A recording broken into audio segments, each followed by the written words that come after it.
Bom dia a todos vocês aí. Vamos começar esse dia de hoje aí. Beleza? Pessoal, aquela dinâmica que a gente tem sempre, não tô vendo necessariamente a carinha de vocês aqui, tá? Porque tá todo mundo com a câmera fechada, o áudio também, mas se precisar de alguma coisa pode levantar a mão ou pode mandar no chat aqui, a gente vai conversar, tá bom? E vamos trabalhar aí, porque hoje a gente tem bastante conteúdo para passar, falar aí sobre os novos donos do mundo, tá? O tema de hoje é a Segunda Guerra Mundial. Bastante coisa mesmo aí pra gente ver. Fiquem à vontade para interagir, tá bom? Vamos lá então. Seguindo aqui, como é de costume, né? A gente está trabalhando com a visão eurocêntrica da história. Passamos pela pré-história, Idade Antiga, Idade Média, Idade Moderna. Estamos na Idade Contemporânea. Todas as aulas que a gente já passou ao longo desse ano, né? E olha que interessante, a gente agora vai estar falando sobre a Segunda Guerra Mundial e nós só temos mais 2 aulas aí. Estamos quase finalizando o curso, tá bom? Seguindo o planejamento que a gente havia definido lá atrás. Então hoje nós vamos fazer essa aula 12, essa aula sobre Segunda Guerra Mundial. Vamos lá então, mano. Estava esperando por esse momento. Pois é. Vai Corinthians só para não fugir. A regra, tá? Um pouquinho da aula passada, política do café com leite, tá bom? Só lembrando um pouco do que a gente falou, café com leite aí, essa alternância de poder entre os políticos de São Paulo e Minas Gerais, tá? Por isso que se usa essa expressão café com leite, aí o produto principal de cada um dos dois estados, tá? Essa primeira fase da República que a gente viu na semana passada foi chamada de República da Espada. Ela é chamada assim porque foram os marechais, né, ali o exército que cometeram o golpe, né, que deram força ali, base para o golpe que tirou Dom Pedro II do poder. E aí os militares eles ocupam o primeiro e o segundo lugar ali da presidência da República, né? A primeira com o Marechal Deodoro da Fonseca e depois com o Marechal Floriano Peixoto. E depois nós temos uma segunda fase chamada de República Oligárquica. A gente viu sobre oligarquia na última aula também, falamos um pouco sobre esse termo, né? Essa questão de um poder concentrado na mão de poucos, né? Esse domínio que se tinha. E aqui a gente está falando principalmente da galera do café, tá? Que bancou os primeiros presidentes, né? A gente tem nessa fase aí, o primeiro presidente eleito foi o Prudente de Moraes e depois uma série de outros presidentes aí. 3 palavrinhas importantes da aula passada sobre esse relacionamento entre os poderes daquela época, né? Nós chamamos o mandonismo. Os poderes estão na mão dos grandes proprietários de terra, quase todo governador, quase todo prefeito, e principalmente os presidentes da República, eles estavam sempre dentro desse grupo, né, de grandes proprietários de terra. Clientelismo, que é a prática de troca de favores, tá? O famoso toma lá da cá, né? Então, o governador ele vai e fala, olha, eu vou dar dinheiro, eu vou garantir votos para o presidente se eleger, e quando o presidente se elege, ele beneficia aquela área a qual aquele governador, aquele grande proprietário de terra, ele está. E também o coronelismo, né, gente? O coronelismo, a gente tem aí alguns filmes, alguma literatura também que fala sobre esse assunto, né? Que é aquela relação de que em determinados locais era o coronel, né? Era o dono daquela região que mandava. E se você não votasse na pessoa que o coronel falou, você estava lascado, né? O cara sabia que você não votou, não tinha aquela coisa de voto velado, então o cara te perseguia, né? Muitas vezes até sumia com fulano, tá? Algumas revoltas que aconteceram no período dessa Primeira República, tá? Teve uma série, teve muito mais que essas, até na aula passada eu passei mais algumas, mas as importantes, Guerra de Canudos, que foi ali em 1896, 1897, início aí da fase da República, tá? Revolta da Vacina em 1904, essa no Rio de Janeiro, Revolta Paulista de 24, o estado de São Paulo tentou aí dar um golpe, né, e se emancipar, e a Coluna Prestes de 25 a 27, e aí a gente lembra de maiores comentários que eu fiz na aula passada, tá bom? Na sequência a gente está falando da Era Vargas, certo? Essa Era Vargas aí, coloquei aí o Vargas com um dos seus apelidos, né, pai dos pobres. Nós podemos dividir em 3 fases aí, governo provisório, que é 1930 a 34, governo constitucional de 34 a 37, ele fica enrolando que vai ter uma constituição, que vai ter uma nova definição, mas acaba não fazendo, e o Estado Novo de 37 a 45, que aí sim foi ditadura, né, gente? Ele acaba com tudo quanto é tipo de concorrência dentro do poder executivo, o cara vira um ditador, né, e fica até 45 no poder, tá? Sem ninguém tirar, sem ter eleições, sem nada. Depois nós temos mais uma sequência de outros presidentes, né? Lógico que nós falamos na aula passada de todos os presidentes desse período, mas eu destaquei aqui, nesse resumo, os principais, né? Além do primeiro, Marechal Deodoro, Prudente de Moraes, o primeiro eleito, coloquei o Vargas e, por fim, dentro do que a gente já chama de República Populista, Juscelino Kubitschek, né? Com aquela famosa frase 50 anos em 5, ele queria dar um tapa aí, né? Na modernização do país, né, tornar o Brasil um país moderno, e junto com esse pacote de modernidades, ele faz a construção de Brasília, em 1960, levando a capital, que era do Rio de Janeiro, para Brasília. Então a gente tem grandes mudanças nesse período, tá? Isso aqui é só para a gente dar uma aquecida na aula passada. Nós vamos voltar a falar de Brasil, sem ser nessa aula que a gente vai ter na próxima, na última aula, quando a gente falar sobre ditadura e redemocratização. É a última aula que a gente vai ter no curso, tá? Então agora a gente entra em Segunda Guerra Mundial de novo, cenário geopolítico mundial, depois a gente vai falar de Guerra Fria e por fim a gente vai falar disso daqui, tá bom? Então, sem mais delongas, vamos falar de Segunda Guerra Mundial. Vamos começar. Eu até deixei nesse primeiro slide onde a gente coloca a pauta da aula, né? Algumas propagandas, alguns panfletos de diversos lugares. Aqui tem panfleto de propaganda a favor do nazismo, panfleto de propaganda contra o nazismo, panfleto de propaganda antissemita, que a gente vai estar falando também na aula de hoje. Então nós temos aqui uma série de propagandas que é só para dar um pano de fundo aí para a gente conversar, tá? Mas o que a gente vai falar hoje, gente? Primeiro capítulo aí, a pausa, pois a divisão, um louco em ação, sol nascente, ciência e guerra, humanos, é uma pergunta, fim e início, e a nossa parte de questionário, tá ok? Vamos seguir então aqui com a nossa resenha de hoje. Bem, terminamos a Primeira Guerra Mundial. Alguém se lembra? Alguém consegue falar aí sem olhar qual que foi a data do fim da Primeira Guerra? Que ano que foi? Um por vez, hein? 17, 17. Alguém mais?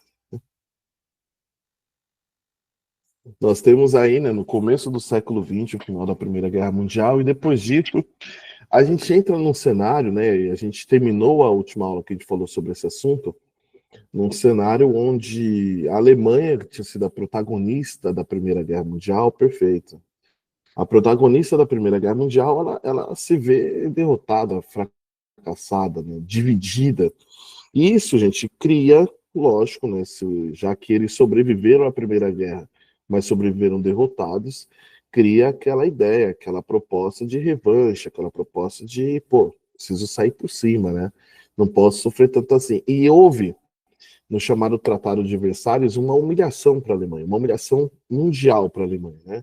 Ou seja, ela perde a guerra e o mundo inteiro diz o seguinte: agora você vai ter que pagar suas dívidas, você vai ter que perder território, você não vai poder ter mais um exército, e a Alemanha ela passa a ser esse país medíocre entre o finalzinho da Primeira Guerra Mundial, né, e mais alguns anos ali em diante. Então, o que nós temos aqui? Esse período entre guerras, gente, vai de 1918, tá bom? A gente pode considerar 18, até 1939, tá? Esse período que a gente chama de período entre guerras, tá? E aí eu já coloquei aqui revanchismo alemão após o Tratado de Versalhes. O que seria revanchismo, né? Esse desejo que tinha no povo alemão de, olha, agora a gente está na merda, mas nós vamos se organizar e vamos buscar reconquistar o nosso lugar, porque a Alemanha ela estava vindo do século XIX com um caráter de império alemão, né? Uma Alemanha forte, uma Alemanha grande, e agora ela estava humilhada. Esse revanchismo, gente, não é toda a população alemã que tem, mas nós temos diversos partidos, diversas pessoas que estão vendo a situação da Alemanha, né? Alemães que falam, pô, meu país não é essa porcaria, meu país é um país grande, então fica essa sensação no ar, tá? Quando falar de revanchismo, é disso que eu estou falando. Crise econômica e desemprego. Vocês notem, né? A gente tem falado muito disso no curso, que várias vezes as revoluções acontecem nesse cenário, né? Quando está faltando comida, quando está todo mundo desesperado. E era o que estava rolando ali, naquela ocasião, tá?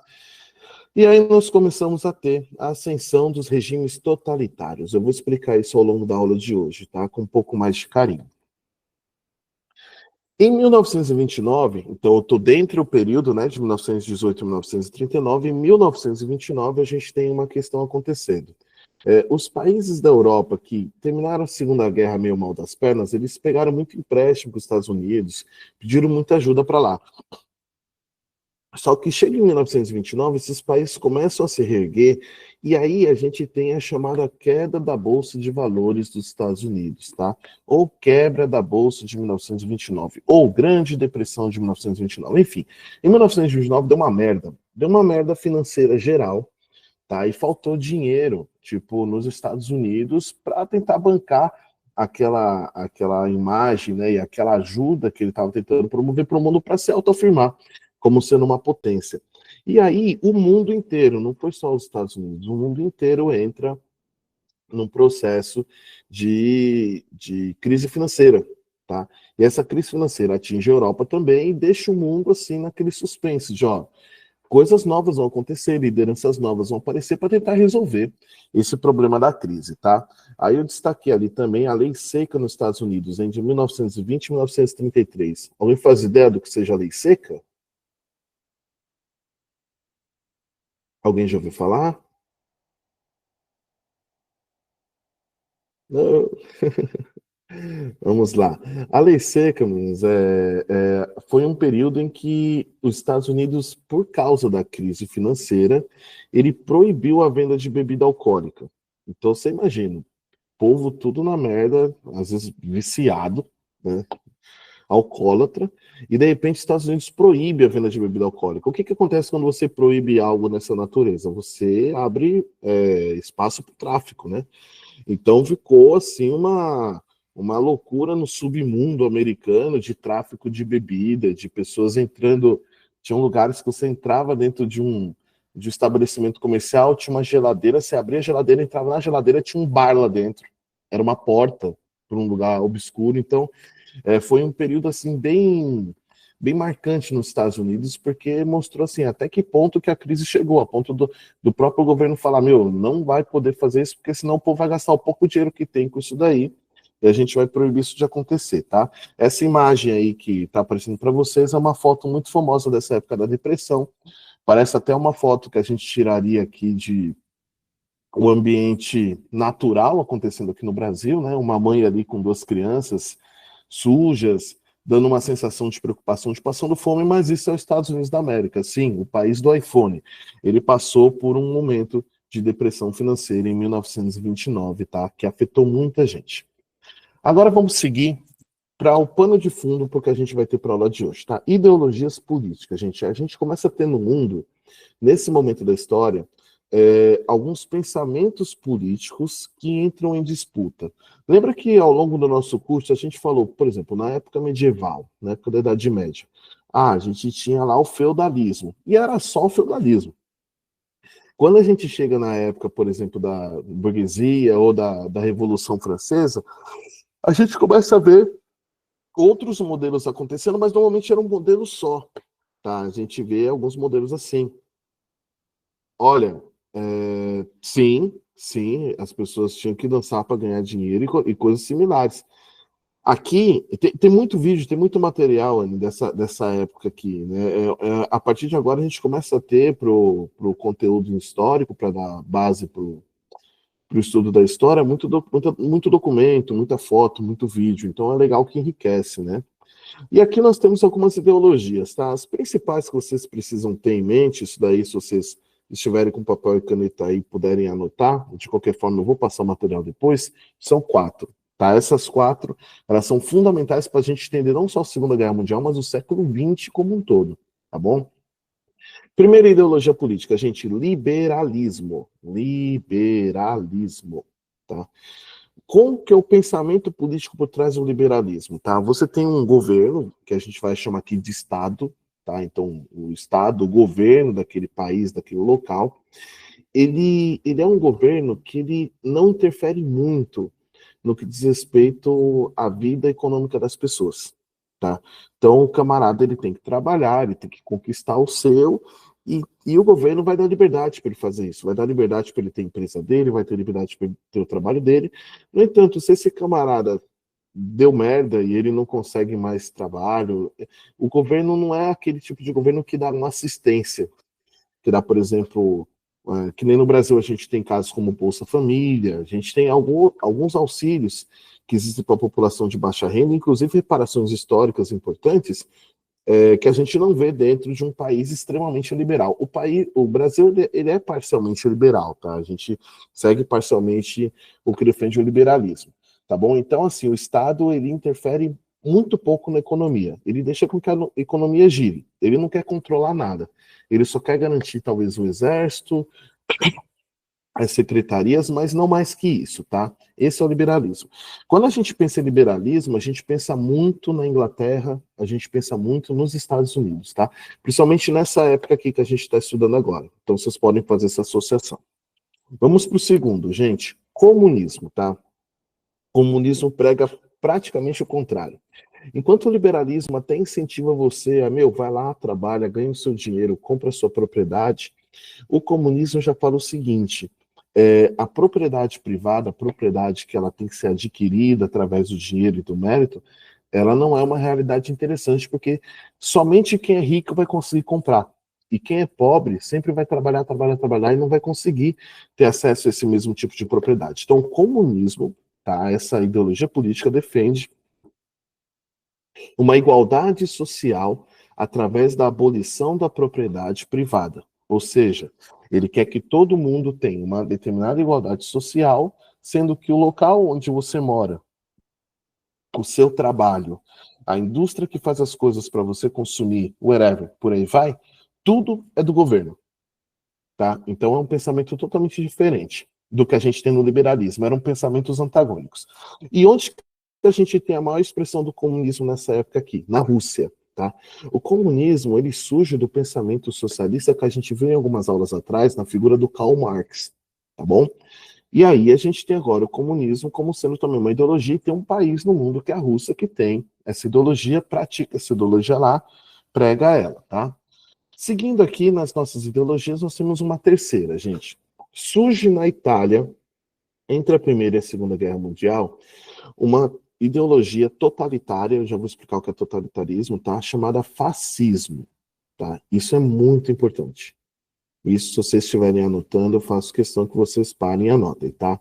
O que é o fascismo? Gente, ele não é nem igual ao liberalismo, no sentido de o Estado não vai intervir nada, e também ele não é tão assim, ele não é igual ao comunismo no sentido de, como pode ser assim, ajuda a população no sentido de deixar igualitário todas as classes, não. O fascismo, ele fala assim, só o meu país importa, e o meu líder é o que tem a razão, e o governo ele vai te dar tudo, só que ele vai fazer tudo, e se ele pedir você para ir para o exército, você tem que ir, se ele pedir sua casa, você tem que dar. O governo ele está sobre todas as coisas. Tipo assim, não existe liberdade, é mais que uma ditadura o fascismo, tá?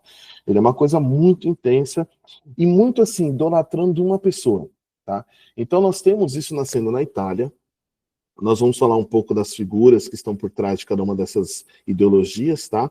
Mas o fascismo, o que vale a gente pensar assim, que ele é ultranacionalista. Ele começa a ter umas mensagens do tipo assim, só a Itália presta, só a Itália é grande, só a Itália é forte, tá? Não tem uma coisa de relacionamento saudável com os outros países. E aí, nós também temos a quarta ideologia política, gente. Nazismo, nacional-socialismo alemão, tá bom? É o fascismo piorado. Se o fascismo já era uma descrição complicada, o nazismo vai além, porque o nazismo, além de falar, ele é alemão, tá? Ele é uma ideologia alemã. Além de falar, nós somos alemães e somos os melhores do mundo, ele começa a oprimir e começa a dizer que outras pessoas são menos seres humanos do que ela. Então ele faz isso com judeus, ele faz isso com homossexuais, ele faz isso com ciganos, tá? É uma ideologia que ela fala bem assim, a raça que deveria tomar conta do mundo, a raça perfeita, é o que eles chamam de raça ariana, tá? Que é a raça... Já o conceito de raça já é uma droga que isso não existe, tá? Mas é a raça alemã, é a raça austríaca, é a raça prussiana, tá? E aí entra essa palavra antissemitismo, tá? Alguém sabe me dizer o que que essa palavra quer dizer? Antissemitismo? Vamos lá. Toda vez que você... Ódio contra judeus, beleza, é isso mesmo, tá? Ódio contra judeus. Toda vez que vocês ouvirem a palavra semitismos, vem de Sem, que é um dos filhos de Noé, e é por onde meio que saiu, de acordo com a história bíblica, né, a região ali do Oriente Médio. Então, o antissemitismo é a pregação contra judeus, tá? Hoje, se você vê qualquer tipo de propaganda que ela não que ela critica o que Israel faz, tá, gente? Uma coisa, outra coisa, outra coisa. Aqui a gente está falando o seguinte: é você falar que o povo judeu é menos humano do que você. A propaganda antissemita aqui que a gente está falando no nazismo, ela fala assim: o judeu não presta, o judeu fede, o judeu quer te roubar, o judeu quer acabar com o seu país. É um pensamento muito mais complexo e profundo, tá? E aí começa a falar essa coisa de raça. A raça dos judeus não presta, a minha raça presta. Isso é antissemitismo, tá? Uma coisa muito perigosa. Liberalismo, comunismo, fascismo, nazismo, tá? Aguardem bem isso que a gente vai usar bastante hoje para a gente conversar. Beleza? Vamos lá. Ah, sim. Um último comentário aqui nesse slide, né? Quando a gente olha para o fascismo e para o nazismo, a gente também tem um fenômeno chamado totalitarismo estatal, tá?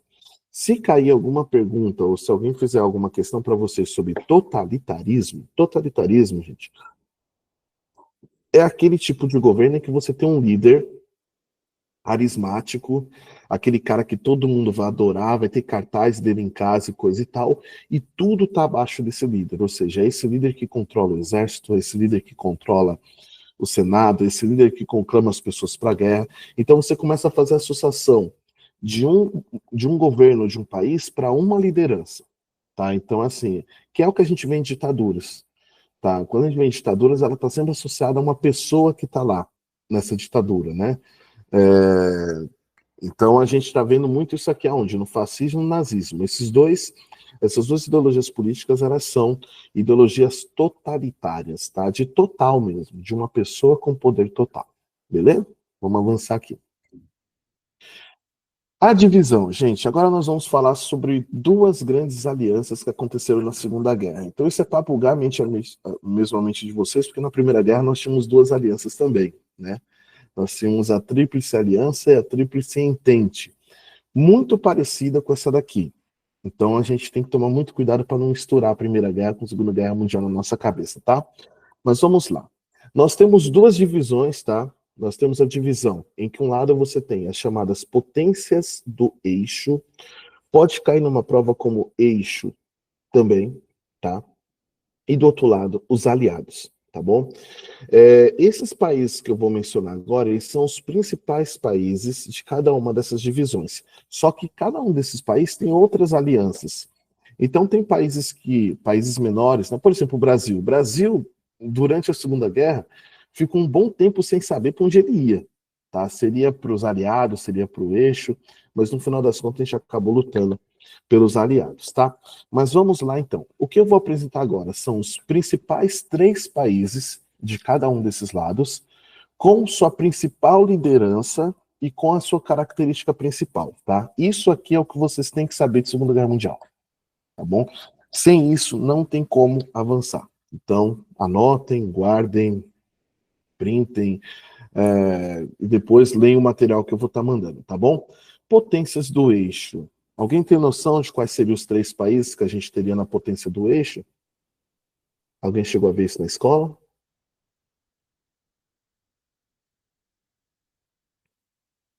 Tá certo. Olha, na potência do eixo, a gente tem o lado alemão, tá bom? Ah, primeira coisa, só antes de a gente falar, né?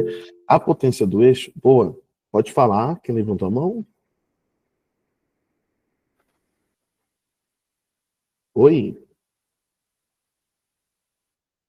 Olha, eu não estou conseguindo te escutar, tá? Qualquer coisa você pode mandar no chat também. Aqui, na potência do eixo, ó, ideologias totalitárias e expansionismo, tá? Então, aqui a gente está falando Alemanha, Japão, Itália. Perfeito, perfeito, Giovanni. É isso mesmo. Alemanha, Japão e Itália. tá? Essa é na parte da potência do eixo, perfeito. E dos aliados, alguém tem noção de quais seriam? Normalmente é quem tá junto nas guerras aí. Os principais, né? Reino Unido, perfeito. Olha, Inglaterra, Rússia e França está certa, tá? A gente só não vai colocar a França como sendo um dos principais. Isso, não é Rússia, perfeito, boa correção. É União Soviética, na verdade, né? Que é a Rússia, né? A gente fala União Soviética. Exatamente, Estados Unidos. A gente tira a França, porque a França ela se lascou na guerra. Ela nem pode ser considerada como uma grande potência nessa batalha, porque, meu, arregaçaram com ela. A Alemanha, ela guardou muito rancor da Primeira Guerra Mundial com a França. Mas muito rancor. Então, quando chegou a Segunda Guerra, já deu spoiler aqui, né? O fulano já chegou invadindo tudo. E quem que é esse fulano? Gente, primeiro da potência do eixo, óbvio. A Alemanha nazista, Adolf Hitler é o seu líder, e o seu pensamento, a sua ideologia, lembra da informação passada, é o nazismo, tá? E, na verdade, ele faz parte da criação, da concepção do nazismo, inclusive dos símbolos, do contexto, né? Cara, por que tanto antes? Por causa da humilhação. Tá, teve assim aquela questão de eles perderam a guerra. Gente, guerra é morte, né, cara? É gente que mataram o seu avô, seu tio, seu pai. Perderam a guerra, só que além de perder a guerra, os que ganharam a guerra colocaram a Alemanha numa situação de muita humilhação. E aí surge esse tipo de gente. Tá? O Hitler, o que ele fez, cara? Ele começou a trabalhar em cima desse pensamento da população de, mano, a gente quer se vingar, a gente quer se vingar. E o cara começou a assumir o poder aos pouquinhos, não foi de uma hora para outra. Foi aos pouquinhos, colocando uma coisa assim, meu, nós somos alemães, nós somos superiores, nós temos que nos armar. E a Alemanha estava proibida de ser armada. Tá? E de repente esse cara, em 1933, eu acho que ele sobe ao poder como primeiro-ministro, depois ele assume o poder da Alemanha como um todo, e ele começa a preparar a Alemanha para deixar a Alemanha uma máquina de guerra como nunca o planeta Terra viu. Ele conseguiu fazer a Alemanha se tornar um país muito, muito, muito bom em matéria de combate. Pode falar, Diogo. Então, é que, tipo, peraí. Então, só que eles ganham. Ele fez toda a Europa sendo.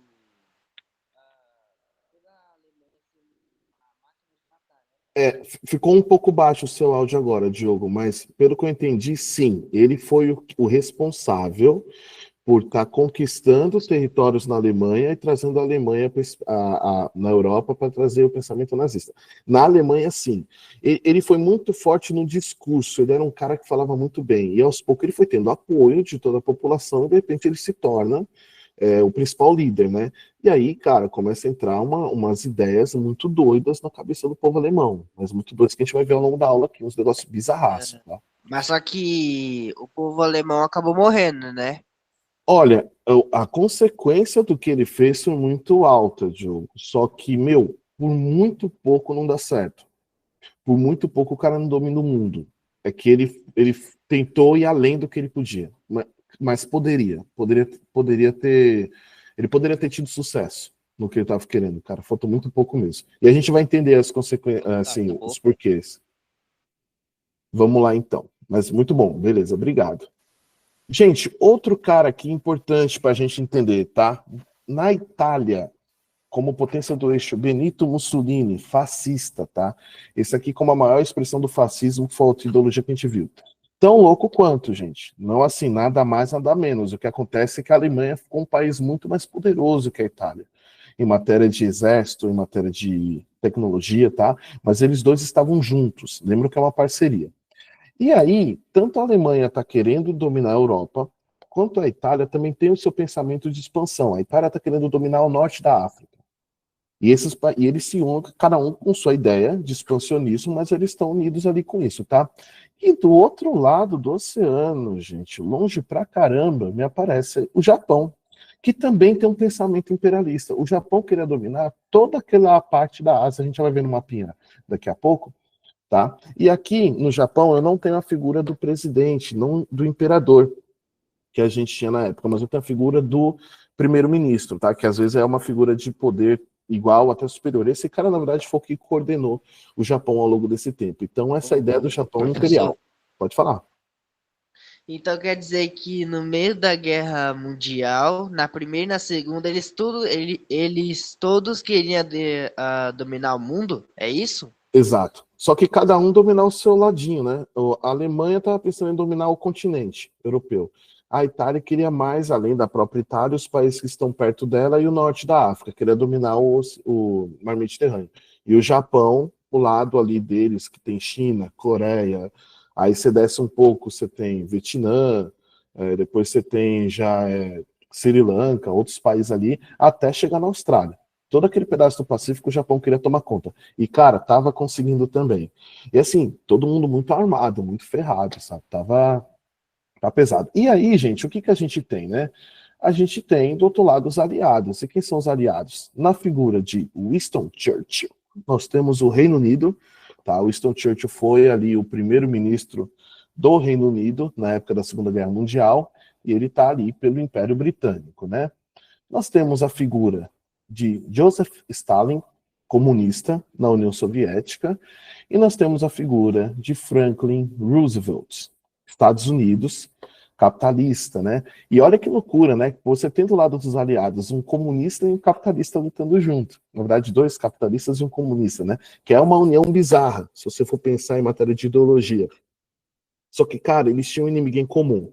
O planeta Terra inteiro estava com medo do Hitler. Então os caras falaram, mano, a gente vai ter que se unir para dar um pau no cara, senão a gente não vai conseguir e vai acabar atingindo a gente. E os Estados Unidos, particularmente, ele não tinha tanto receio de uma invasão alemã, porque está do outro lado do oceano. Mas quando você olha para o globo terrestre, geograficamente, os Estados Unidos está mais perto do Japão, tá? Então o Japão ameaçava os Estados Unidos nesse caso. Então, como o Japão estava no eixo, ele se juntou aos aliados aqui, tá? Uma curiosidade que a gente tem, antes da Segunda Guerra Mundial começar, tá? A gente tem ali o Japão invadindo a China em 1937. Então ele começa a conquista antes da própria Segunda Guerra Mundial começar. E o nome Nações Unidas ele foi adotado em 1942 pelo próprio Roosevelt, esse presidente dos Estados Unidos aí. A gente vai falar um pouquinho de Nações Unidas um pouquinho mais para frente, tá? Mas isso aqui é só para deixar claro quais são os dois lados aí do nosso combate. Cronologia da guerra. Isso eu vou passar bem brevemente, porque não tem como a gente explicar ponto a ponto da guerra, mas só para vocês entenderem um pouco como que foi a ordem, tá? Então a gente... Pode falar, Flaviano. Não tem como você voltar só aquele, mas só para mim ver o último nome aqui rapidinho. Pronto, obrigado. Beleza. Tranquilo. Então vamos lá. Declaração de guerra da França e Reino Unido contra a Alemanha, tá? Isso daqui foi a primeira coisa que aconteceu. A Alemanha, ela tem esse uso desse Blitzkrieg aí, que é uma palavra chatinha de falar, mas eu já vou explicar o que que é, tá? E uma coisa importante para a gente lembrar do começo da guerra. No começo da guerra, os Estados Unidos não entra tão forte, tá? Foi que nem aconteceu com a Primeira Guerra. Deixou o pessoal lá se lascando, quando estava todo mundo meio que ferrado, ele foi lá e entrou na guerra, tá? Então, como que funcionou essa cronologia, gente? Só para explicar a Blitzkrieg aí. Ela é uma tática de guerra alemã baseada em ataques rápidos e coordenados por ar e por terra. A Alemanha conseguiu desenvolver um jeito de fazer guerra que era assim, do nada ela invadia tudo que tinha dentro de um país, com muito exército. Não era uma coisa assim que aos pouquinhos ia entrando, não. Ela já vinha arregaçando, cara, já vinha arregaçando para já dominar. Então ela dominava um país muito rapidamente. Porque ela já é com toda a força dela. Era uma estratégia que eles estavam usando, né? Depois a gente vai falar de tecnologia, vocês vão ver o que eles estavam usando nessa ocasião. Gente, em 19, Tratado de Versalhes, é o final da Primeira Guerra Mundial, tá? Flaviano, eu acho que seu áudio está aberto. Aí, se você... Beleza, muito obrigado. Depois a gente tem 29, a Grande Depressão, como eu falei. Nesse momento, o nazismo está crescendo, tá? Hitler está tomando poder na Alemanha. E aí, em 1938, a Alemanha anexa a Áustria. A Alemanha simplesmente fala bem assim, ó, a Áustria agora é a Alemanha também. Não era a guerra ainda. Todo mundo falou, beleza, né? Só que todo mundo tá vendo, o Hitler tá se armando, tá montando o exército. Começou a dar um medinho em todo mundo do planeta, né? E aí, teve essa questão dos Sudetos. Não tem como a gente entrar muito profundamente nisso, mas assim, era uma região que tinha na Tchecoslováquia, lá na Europa, tá? Em que Hitler chegou e falou o seguinte, cara, tem muito alemão aqui, eu vou fazer esse lugar virar Alemanha também. E aí, os demais países falaram, mano, vamos abrir mão desse lugar, porque a gente abre mão, deixa esse louco ficar quieto, e ele não vai querer saber de conquistar mais nada. Mano, pior idiotice que fizeram, né? Aí que o maluco ficou louco mesmo e saiu querendo conquistar tudo.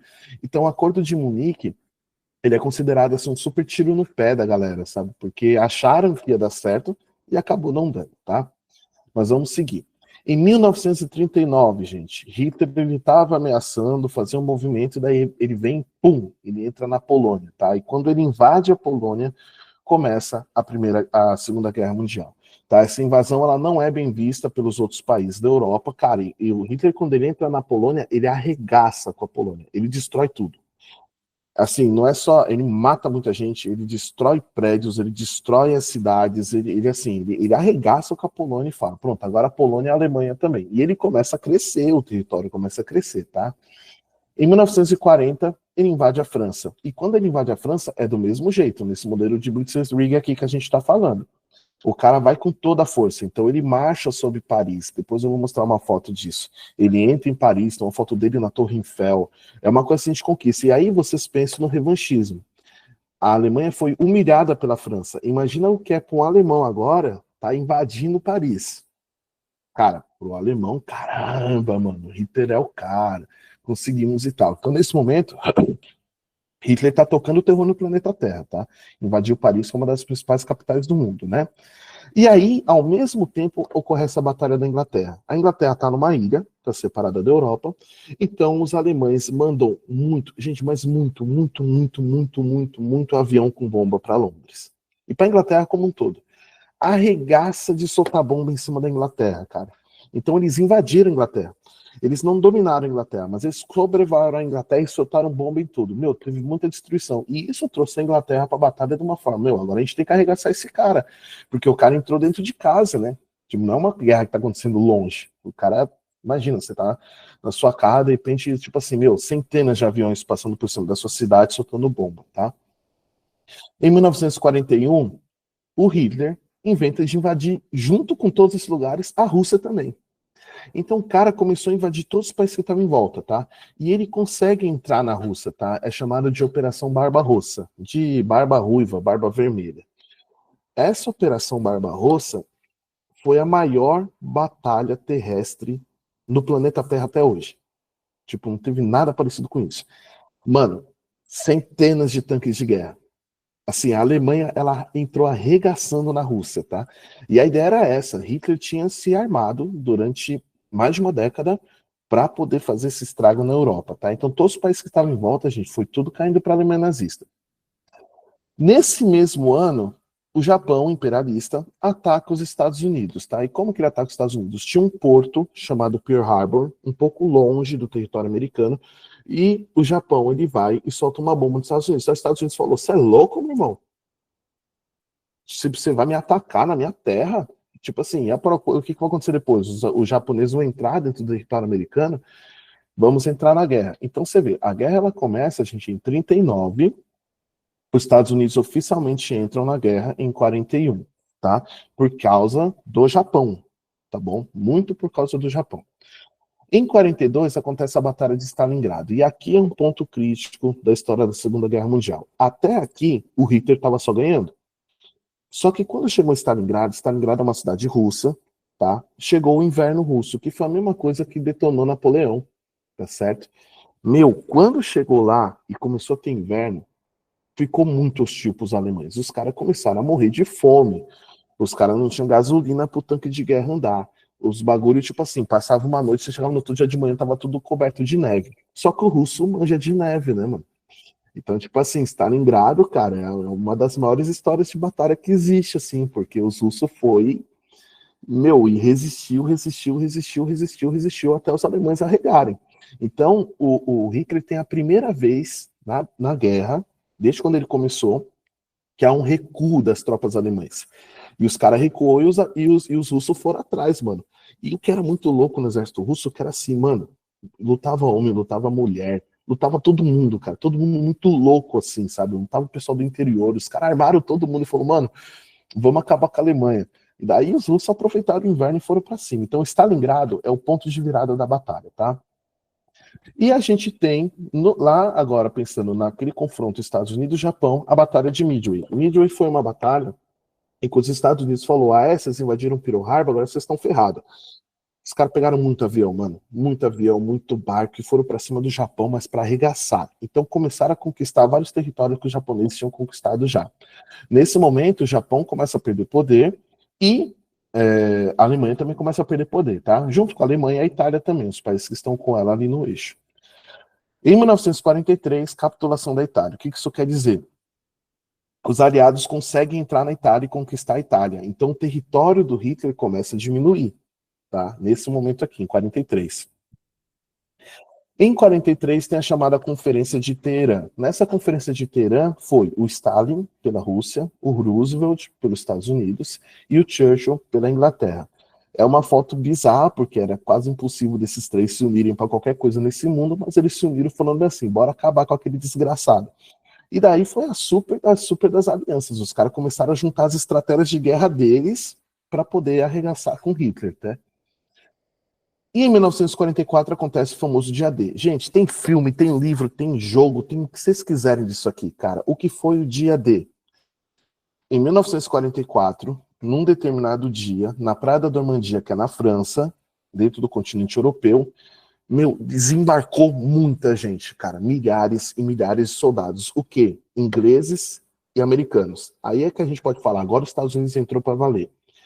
Mano, os caras entraram para tipo assim, com muito soldado. Então imagina, a guerra já estava rolando, muita gente já tinha morrido, a Europa estava só o pó, de repente desembarca muita gente. Então tem muita cena de filme, dos aviões passando na Normandia, os caras pulando de paraquedas, sabe? E a partir daí, os Estados Unidos estavam dentro do continente europeu, para a guerra, com o seu exército cheio de arma nova. Aí começou a arregaço. Agora a perseguição é o seguinte, entrando pela França e subindo sentido Alemanha, tá os Estados Unidos e a Inglaterra. Só que vocês lembram que a Rússia tá enrabando o pessoal da Alemanha vindo pelo norte. Então tá ficando um sanduíche e Hitler tá no meio dele. Quem que tá no meio do sanduíche? A cidade de Berlim, capital da Alemanha. Tá? Logo depois do dia D, acontece a libertação de Paris. Os americanos entram com os ingleses em Paris, arregaçam com os nazistas e devolvem Paris para os franceses. Aí os franceses falam, estamos na guerra com vocês. Aí começa o estrago para cima do Hitler, né? Em 1945, a União Soviética chega em Berlim. Ela está vindo pelo norte, ela vai empurrando nazistas até que ela entra em Berlim. Quando ela entra em Berlim, o bonito vai dar um tiro em si mesmo, né? Ele se assassina, ele se suicida. Morte de Hitler. E no mesmo ano, na sequência, as bombas atômicas no Japão, que é o que eu vou falar um pouquinho aqui na frente, tá? Essa é a cronologia da batalha, gente. O fim da guerra foi em 1945. Então, enfim, né? Aqui eu tenho um pequeno mapa que ele mostra nessa parte azul tudo que o Hitler conseguiu conquistar além da Alemanha, tá? Deixa eu ver se consigo passar o mouse aqui. Isso. Aqui tá a Alemanha, então ele pegou a França, a Itália fazia parte dele, ele foi invadindo a Polônia, a Hungria e por aqui vai tal, e ele estava tentando entrar na Rússia, mas foi aí que os russos começaram a trabalhar e foram espremendo eles por aqui. Então, os russos vêm aqui por cima e o desembarque americano foi aqui na Normandia, que é essa região aqui. E daqui eles começaram a empurrar também para tentar pegar o Hitler, tá? Aqui a primeira invasão da Polônia foi quando a Alemanha invadiu a Polônia, já entrou arregaçando, né? Depois foi a Noruega, depois elas entraram na Bélgica, na Holanda, aí entraram na França em 1940. Aí tem uma imagem do Hitler diante da Torre Eiffel. Iugoslávia e Grécia em 41, União Soviética em 41, lá em cima, uma imagem da Batalha de Stalingrado, foi quando a coisa começou a apertar para o lado do Hitler, tá? Agora, pelo lado do que está acontecendo no Oceano Pacífico. Então vamos lá, o Pacífico. O Japão está tentando conquistar aquela região, tá? E ele ataca Pearl Harbor, que é um porto americano, em 1941. Com isso, os Estados Unidos entram na guerra. Aqui eu tenho uma imagem simples, pequena, de um piloto kamikaze. Alguém sabe alguma coisa sobre ele? Já leu alguma coisa? Já ouviu falar? Kamikazes? O que é essa palavra, kamikazes? Tá certo. O kamikaze era um tipo de piloto japonês, gente, que era suicida. Então o que esses caras faziam? Mano, exatamente, eles eram pilotos de avião e o rolê dele era pegar aquele avião e jogar aquele avião num barco. E ele ia morrer junto. E tava tudo bem. Tipo assim, o piloto o avião virava um míssil, né? Olha, vento de caramba, ame Deus, caso e vendo. Aí sim, Nicolas. Muito legal a definição, obrigado. E aí esses caras, eles iam e se matavam, tá? Então é um tipo de batalha muito doida, porque, meu, o cara, tipo, ele vai morrer, né? É doido. Muito doido, tá? Então era um tipo de batalha assim que ninguém nunca tinha visto. Pô, normalmente na batalha você quer ganhar e ficar vivo, né? Os caras se matavam. Sim. Interessante, Nicolas, perfeito. As batalhas eram muito longe dos aeroportos ou às vezes do porta-avião, então ele já ia para morrer, né? Ele era um muçulmano, vamos colocar assim. Aqui um pouco da cena da batalha de Midway, essa batalha tem vídeos dela, é muito legal, dá para procurar no YouTube aí, tá? E aqui uma cena, por exemplo, de americanos que conquistaram, né? Pegaram ali bandeiras do exército japonês. Na verdade, eu acho que é o contrário, na verdade, que são americanos presos e o exército japonês pediu para eles levantar a bandeira. Deve ser isso. Tá? E aqui tem uma figura dessa parte do Oceano Pacífico, onde a gente tem o Japão, tá? Essa tripinha que está aqui, e tudo isso, exatamente, e tudo isso que a gente tem aqui são países que o Japão conquistou ao longo desse período, e depois os Estados Unidos foi tomando de volta e devolvendo para os países, tá? Para vocês verem como que era essa pegada imperial também do Japão, tá? O ataque a Pearl Harbor foi uma surpresa completa. Olha quanto país foi dominado. Não, o Japão tava arregaçando, cara. O Japão tava arregaçando e ele era muito poderoso. Ele tava com o exército muito ferrado, tá? Aí errou, né, porra? Pois é. E aí, gente, ó, você vê, só em Pearl Harbor, que foi o ataque ao porto americano, foram 2.400 vidas. Muita coisa, cara. Realmente, assim, é uma frente de batalha que, quando a gente pensa em Segunda Guerra Mundial, a gente pensa muito no que aconteceu na Alemanha, né, no que aconteceu na Europa. Mas estava rolando na Ásia também um negócio ferrado. E na África também, tá? Em menos proporção, mas na África também estava rolando. Vamos seguir aqui, gente, falando rapidamente sobre avanços tecnológicos, comparando, lembrando muito do que a gente falou na Primeira Guerra Mundial. Na Segunda Guerra, a gente já tem submetralhadora, já tem granada, já tem bazuca. É um negócio assim, a guerra homem a homem estava num nível bem superior ao da Primeira Guerra Mundial, tá? Além disso, de armas pesadas, gente, metralhadora, canhão, tanque, aviões de guerra muito mais rápidos e mais equipados do que na Primeira Guerra Mundial. Navios de guerras ferrados, sabe, coisa assim. Um porta-aviões é do tamanho da escola, cara. Pra vocês terem noção, assim, é muito grande, sabe? Então, você tinha isso daí e armas químicas também, apesar de ser proibido, teve muito uso de arma química, mas principalmente tanque, cara. Tanque na Segunda Guerra Mundial, o bagulho foi louco. Tanque e avião, tá? E tecnologias inovadoras. A Segunda Guerra Mundial, ao final dela, já tinha míssil, tá? Já teve disparar míssil, radar, cara, radar, coisa assim de você conseguir ter noção se um avião tá chegando perto de você ou não. Na Segunda Guerra Mundial já tinha, tá? Computadores começaram a ser criados, os primeiros modelos de computadores durante a Segunda Guerra, e, o que a gente vai falar um pouco mais adiante, bombas atômicas, tá? Que isso aqui sim foi a apelação maior da Segunda Guerra Mundial. A máquina Enigma era uma máquina alemã. Ela era usada pelos alemães para mandar mensagens cifradas. Você conseguia mandar uma mensagem de um lugar para o outro num código que nenhum radar ou nenhuma inteligência de outro país conseguia descobrir. Até que os ingleses conseguiram um jeito de descobrir isso e começaram a interceptar as mensagens. Como se fosse hoje uma mensagem criptografada de WhatsApp ou algo assim, tá? Seguindo, gente, Holocausto, tá bom? Perseguição sistemática aos judeus e outras minorias, criação de guetos e campos de concentração e extermínio, segregando a população judaica, projeto nazista chamado de solução final. Hitler, ele conseguiu colocar na cabeça do povo alemão e na cabeça da Europa como um todo, verdade que graças à Segunda Guerra tivemos muitos avanços, Iris. Só para você ter noção, a aspirina que a gente toma é de uma empresa chamada Bayern. Bayern é Bavária, que é o mesmo lugar onde Hitler, tipo, tinha lá o seu QG, o seu quartel-general. As guerras, normalmente, elas trazem avanços tecnológicos, acabam tendo consequências de outras coisas. A Little Boy e Fat alguma coisa, né? É que eu não tô vendo a mensagem toda, mas sim, elas tinham dois nomes. Eu vou falar delas na sequência aqui, cara. Então, e a gente tem aqui no Holocausto, cara, uma coisa bizarra, porque eles tratam o povo judeu como um subpovo, e a proposta era de extermínio. A proposta de extermínio, você pegar uma população e zerar ela do mapa, tirar ela do mapa, tá? Eles usavam como desculpa, e a gente poderia falar, uma diretor do Projeto Manhattan, isso daí foi o projeto que gerou a bomba, né? Perfeito. A gente tem aqui, dava para dar uma aula só falando sobre essa questão judaica, né? Mas a gente tem aqui o que a gente chama de bode expiatório, né? Chegaram e pegaram esse povo na Alemanha e falaram: a culpa da gente estar em crise, a culpa da gente ter perdido a Primeira Guerra é dessa galera aqui.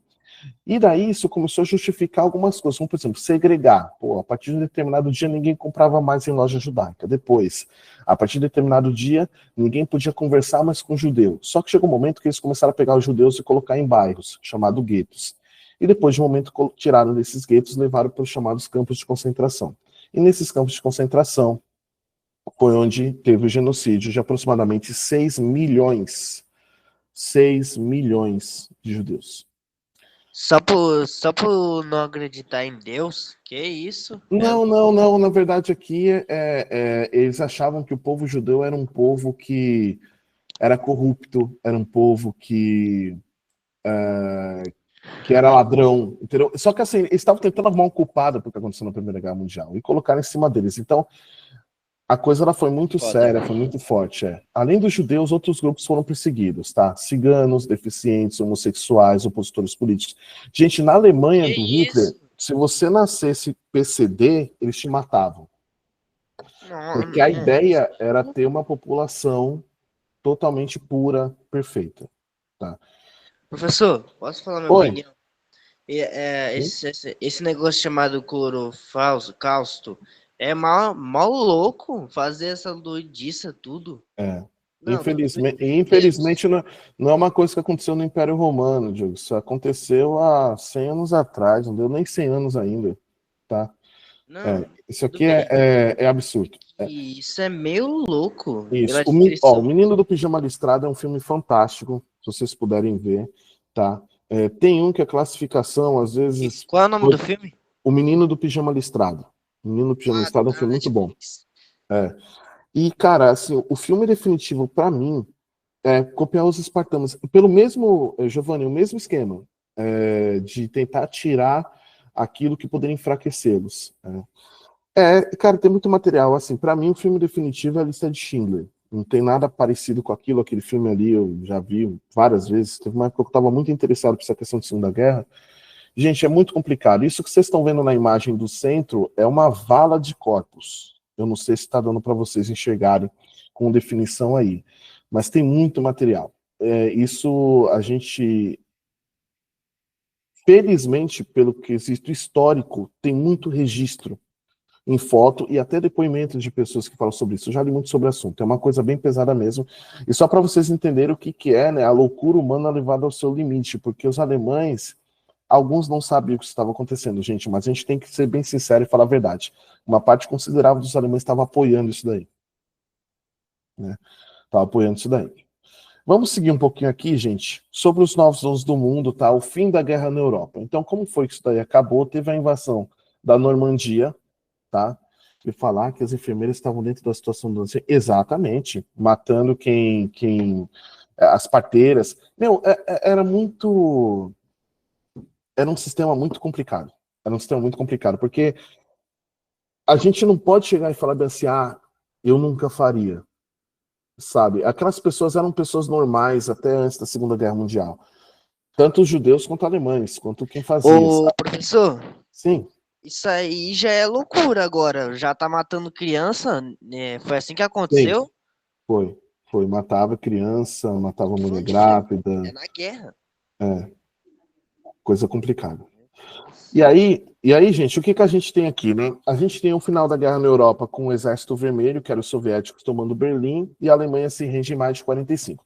Então, em 45, a guerra na Europa acabou, tá? Os países vitoriosos, Inglaterra, França e tal. Só que estava rolando ainda a guerra na Ásia, tá? Então a gente tem até essa imagem aí dos russos entrando em Berlim. Berlim estava toda desgraçada lá e tal, bem, fim do Império Alemão. Só que na Ásia, gente, rolou uma coisa. Os Estados Unidos vinham preparando pelo Projeto Manhattan uma bomba chamada bomba atômica, que era uma bomba que a humanidade nunca tinha visto. O Japão já tinha perdido, gente. O Japão não tinha mais condições de lutar a guerra. O Japão só estava tipo o osso, o pó do borogodó. Só que agora o mundo está se redesenhando. Então o que os Estados Unidos falou? Meu irmão, eu vou mostrar para todo mundo que eu tenho uma bomba para todo mundo cagar de medo de mim. Só por causa disso, para afirmar o seu poder diante das outras nações, em agosto de 45, o Japão sobrevoa a cidade de Hiroshima e a cidade de Nagasaki em 2 dias distintos e solta uma bomba que era como se fosse mais ou menos assim, gente, se essa bomba soltasse aqui no centro de São Paulo, daria para você sentir o impacto dela até a praia. Tipo assim, se ela cai no centro de São Paulo, as casas da cidade de São Paulo, elas evaporam. É um treco que não tem como explicar para vocês, mano. Graças a Deus, nunca mais ninguém usou isso na história da humanidade, porque não dá para usar essa bomba mais. Essa bomba, se 3 países usarem, acabou o planeta. Eu tô falando de assim, o planeta vai virar uma maçã comida e acabou o planeta Terra. Não é uma coisa pequena. Então, o que os Estados Unidos fez foi muito grave com isso daqui. Nunca mais, exatamente, ninguém quer. Só que hoje, Ana, o que acontece? Não é só os Estados Unidos que tem a bomba. O Irã tem, a China tem, a Índia tem, a França tem. Então, ou seja, se pintar uma guerra usando bomba, ferrou. É uma coisa assim, não tem como. Não tem como. Sim. Foi uma coisa complicada. Coreia do Norte tem uma bomba atômica, que é aquele paizinho churuca do tamanho de São Paulo tem uma bomba atômica. Exatamente, tá? E, gente, as consequências de uma bomba atômica, assim, tem quem morre na hora. Quem não morre, fica com câncer. Tá? É mais perigoso por causa disso, se não fosse a bomba, né? Mas quem não morre, cara, teve gente assim que a pele soltou do corpo, sabe? Um negócio assim, foi uma coisa muito, muito séria, gente. Isso aqui foi muito sério, muito sério. Tá? E o que é o mundo pós-guerra, tá? Depois que acabou a Segunda Guerra Mundial, o Japão perdeu. Depois das bombas, o Japão falou: pelo amor de Deus, eu me entrego. Não venho com isso aqui de novo. Eu não estou preparado para isso. É outro rolê. Aí teve a criação da ONU, tá? A ONU é de 1945 e o mundo começa a ter uma outra divisão. Agora, a Alemanha já não é mais tão forte, o Japão não é mais tão forte, só que o mundo começa a ter outros donos, tá? E quem são esses novos donos do mundo, gente? Estados Unidos e União Soviética. Esse é o tema da próxima aula sobre Guerra Fria. A gente vai entender, aprender como que ficou o mundo depois da Segunda Guerra Mundial. A gente ainda está vivendo as consequências da Guerra Fria. Tá? A gente ainda liga ao noticiário que a gente ouve falar de eleições americanas, ouve falar do Putin. Cara, ainda somos muito influenciados por isso. Tá bom? Mas assim, a gente vai falar de um período em que isso era absurdo, tá? E por que Guerra Fria? Porque os dois países tinham bomba atômica e o planeta podia acabar a qualquer momento. Imagina você ter vivido nessa época. Gente, seguindo aqui, tá? Questão 1, rapidamente. Qual tratado foi crucial para o surgimento das tensões que levariam à Segunda Guerra Mundial? Início da Segunda Guerra Mundial. Munique, Paris, Versalhes, Genebra ou Roma? Versalhes, vai, vocês são demais. Vamos para o próximo. Qual país foi invadido em 1939, desencadeando a Segunda Guerra Mundial? França, Bélgica, Polônia, Rússia ou Japão? Polônia, né, meus queridos? Exatamente, Polônia, tá? A França foi invadida também, a Bélgica também, a Rússia também, o Japão não foi invadido, né, gente? O Japão só depois na Hiroshima e Nagasaki no final da guerra, tá? Mas começou com a Polônia, guardem isso. Segunda Guerra começou com a Polônia, tá certo? Polônia, gente, alternativa C, tá? Agora vamos para a próxima. Anne Frank nasceu em 1929, em Frankfurt, na Alemanha, e morreu aos 15 anos de idade em um campo de concentração, no ano de 45. Ela se tornou mundialmente conhecida com a publicação póstuma do seu diário, no qual escreveu suas experiências e relatou o sofrimento de sua família. O contexto histórico vivido por Anne Frank e relatado em seu diário foi a Primeira Guerra Mundial, que começou devido a testes nucleares, a Primeira Guerra Mundial, que foi capaz de afetar os países europeus como Portugal e Alemanha, a Segunda Guerra Mundial, quando Hitler iniciou a expansão fascista, a Segunda Guerra Mundial, quando o regime nazista praticou o extermínio de judeus e de oponentes ao regime, ou a Segunda Guerra Mundial, quando Hitler associou a Salazar, ditador espanhol, para ampliar o domínio da Alemanha no Mediterrâneo. Em qual contexto Anne Frank viveu? Lógico que é a alternativa a D, meus queridos, quando o regime nazista praticou o extermínio dos judeus. Perfeitinho. Somente para dar um spoiler, na aula que vem nós vamos falar um muro entre nós sobre Guerra Fria, E eu agradeço a presença de vocês por terem me suportado por mais uma horinha. Vou mandar o material para vocês na sequência, tá certo? Obrigado pelas palmas, Anne, obrigado pelas palmas aí, a todos vocês, Iron, Marina, Nayara, Celestina, todo mundo e tal. Um abraço para todos. Vou deixar agora na mão da professora Larissa, que já entrou, já está nos esperando. Uma boa aula para você, Larissa, uma boa aula para todos vocês, um bom final de semana. Fui!